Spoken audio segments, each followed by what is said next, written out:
saaga waxaa la aasaasay 24 January 2014 waxaa loo aasaasay waxaa aasaasay gabdho beeryaqaan Soomaaliyeed kana baxay jaamacadaha kala duwan ee magaalada Muqdisho kuwaas oo soo dhameeyay culumta beeraha saaga waxaa loo aasaasay waxay aheeday markii la ogaaday inta badan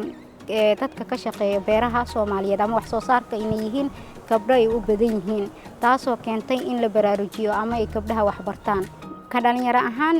dhalinyarada Soomaaliyeed waxay aaminsan yihiin maanta in markii ay jaamacadaha soo dhameeyaan ay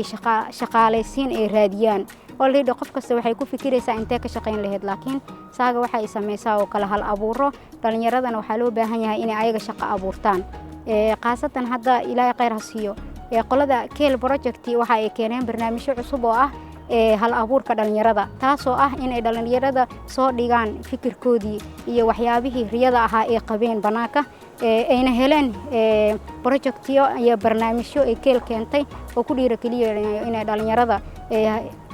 noqdaan kuwo oo hal abuur soo sameyn karo kuwo fikrado keensan karo iyo kuwo ku adkeysan karo keesinimo ay keeneen inay wax beeraan ama wax ay soo saaraan run ahaantii qaasatan annaga gabdhaha beeryaqaanada Soomaaliyeed ka ahaan Keel waad ugu mahad celinaynaa waxaan ka qayb galnay oo xusid mudan tartanta barnaamijka ahaa haatanna waa ku jirnaa barnaamijyada ay qabanayaan waxaan leenahay Keel ka saaga ahaan waxaan leenahay